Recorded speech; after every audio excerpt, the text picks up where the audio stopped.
नमस्कार दर्शक बंधु आसंतु आज जानिबा घरे प्रतिदिन पूजारे झुणार धूप केमिति देबा।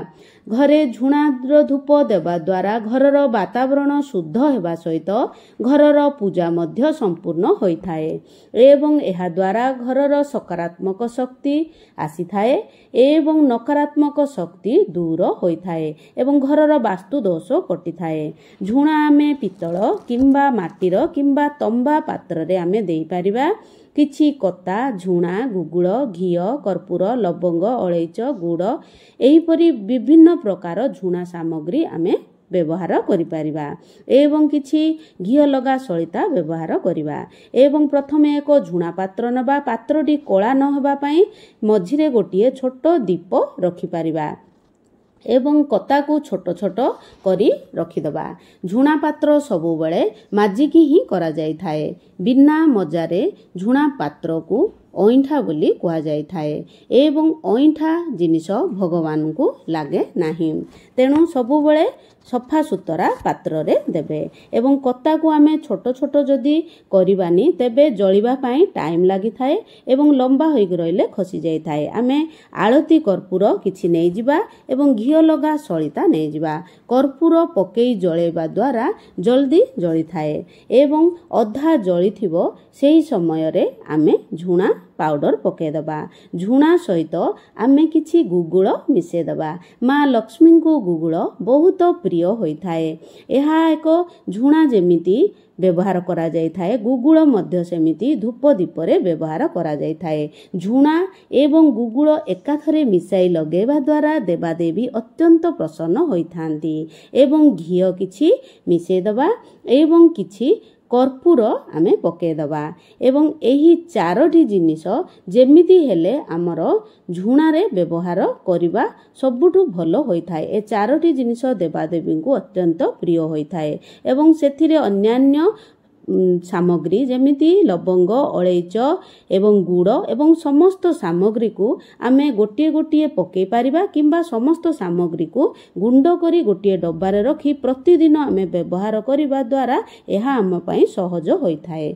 झुणा सबु बेले सकाळे एवं संध्यारे दिया जाई थाए। जदि आमे सकाळे देई पारुने तेबे प्रतिदिन जदि आमे संध्यारे झुणा दबा एहा बहुत भलो होई थाए। झुणा देबा द्वारा देवादेवी अत्यंत प्रसन्न होई थांती एवं भगवान को आळती रे मध्य झुणार व्यवहार करा जाए। झुणा द्वारा देवादेवी को ऊर्जा मिली थाए बा शक्ति मिली थाए एवं एही धूपरे देवादेवी आकर्षित होई थांती।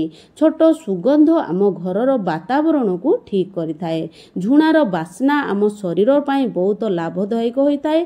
गुगुळ मिसेले आहुरी भलो होई थाए एवं एही सब सामग्री को आमे औषध रूपे मध्य व्यवहार करि परिबा एवं मार्केट रे आमर विभिन्न प्रकार झुणा सामग्री मिलुची ताकू आनी मध्य आमे व्यवहार करि परिबा। एहा होची गोबरर खसी बा गोबरर कंडा।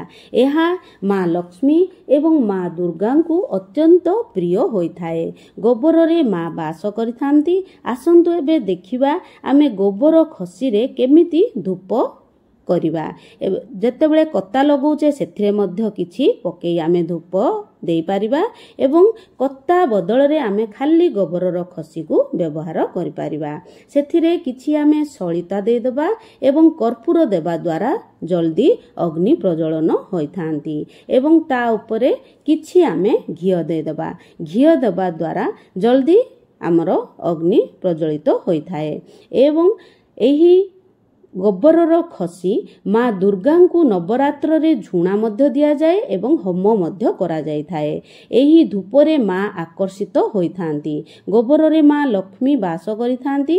एहा माँ लक्ष्मींकर प्रसन्नता एहा माँ लक्ष्मी को प्रसन्नता प्रदान करि थाए। एहा बहुत शुद्ध एवं पवित्र होई थाए एवं एही भली आमे गोटिए छोट होम मध्य गोबरर खसी रे करि पारिबा। समस्त सामग्री सेथिरे देबा। होम काठरे घरे धुआं होई थाए किंतु एही माध्यम रे जदि आमे होम करूचे धुआं होई न थाए। एहा करिबा द्वारा आमको होम करिवार संपूर्ण फल मध्य मिली थाए। जेतेबेले आमे अग्नि प्रज्वलन करिबा आमे फुंकीबानी ताकू आमे हाथ रे लिभेबा एवं केमिति आमे समस्त सामग्री को ସେହି ଗୋବର ଖସିରେ ପକାଇବା। ଯେମିତି କତାରେ ପକାଇଥିଲେ ସେମିତି ପକାଇବା ଦ୍ୱାରା ଯେଉଁ ସୁଗନ୍ଧ ବାହାରେ ତାହା ଆମ ଶରୀର ପାଇଁ ବହୁତ ଭଲ ହୋଇଥାଏ ଏବଂ ଆମ ବାତାବରଣ ପାଇଁ ଭଲ ହୋଇଥାଏ। ମନରେ ପ୍ରସନ୍ନତା ଆସିଥାଏ ଏବଂ ମାନସିକ ଶାନ୍ତି ମଧ୍ୟ ଆସିଥାଏ।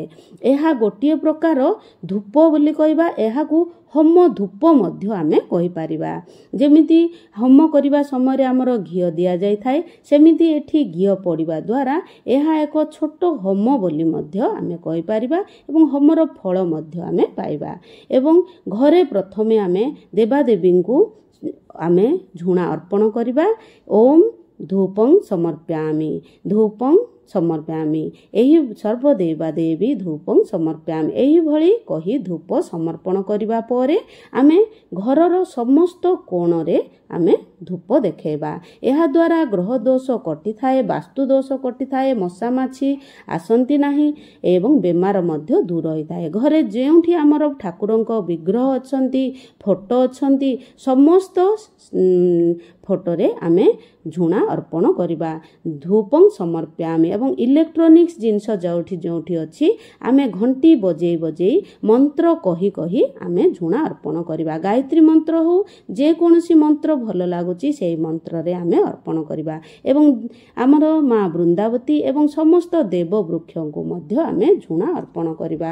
ପ୍ରତିଦିନ ଯଦି ଆମେ ଝୁଣା ଅର୍ପଣ କରିପାରୁନେ ତାହେଲେ ସପ୍ତାହକୁ ଆମେ ଥରେ ମଧ୍ୟ ଝୁଣା ଅର୍ପଣ କରିପାରିବା। ଯଦି ଆମ ପାଖରେ ଝୁଣାର ଏତେ ବ୍ୟବସ୍ଥା ଆମେ କରିପାରିବାନି, ଏମିତି ଝୁଣାର ଧୂପ ମିଳୁଛି, ଏହା ବହୁତ ସହଜ। ଉପରେ କେବଳ ଆଳତି କର୍ପୂର ଲଗେଇଦେଲେ ଏହା ବଢ଼ିଆରେ ଜଳିଥାଏ। ଏବଂ ଝୁଣା ବହୁତ ପ୍ରାଚୀନ କାଳରୁ ଚାଲି ଆସୁଅଛି। ଆମେ ସବୁବେଳେ ଅଶ୍ଲି ଝୁଣା ଠାକୁରଙ୍କୁ ଦେବା। ଅଗରବତୀ ଠାରୁ ଯଦି ଆମେ ଝୁଣା ଦେଉଛେ ତାହେଲେ ଆମର ଆହୁରି ଭଲ ହୋଇଥାଏ। କାହିଁକି? ଆମର ଅଗରବତୀରେ ଆମର ବହୁତ ଖର୍ଚ୍ଚ ମଧ୍ୟ ହୋଇଥାଏ, କିନ୍ତୁ ଏଥିରେ କେବଳ କତା ଟିକେ ଏବଂ କିଛି ନ ପାଇଲେ କେବଳ ଝୁଣା ଟିକେ ମଧ୍ୟ ଦେଇ ଆମେ ଭଗବାନଙ୍କୁ ଅର୍ପଣ କରିପାରିବା। ତେଣୁ ଘରେ ଯେବେ ବି ଧୂପ ଦେବେ ଏହିଭଳି ଧୂପ ଦେବା ଦ୍ୱାରା ଗୋଟିଏ ଛୋଟ ସୁଗନ୍ଧ ଆମ ଘରର ବାତାବରଣକୁ ଠିକ୍ କରିଥାଏ ଏବଂ ଦେବତାମାନଙ୍କୁ ସୁବାସିତ କରିଥାଏ। ଏହା ହିଁ ଆମର ଚେଷ୍ଟା ଯେ ଭଗବାନ କେମିତି ଆମ ଉପରେ ପ୍ରସନ୍ନ ହେବେ।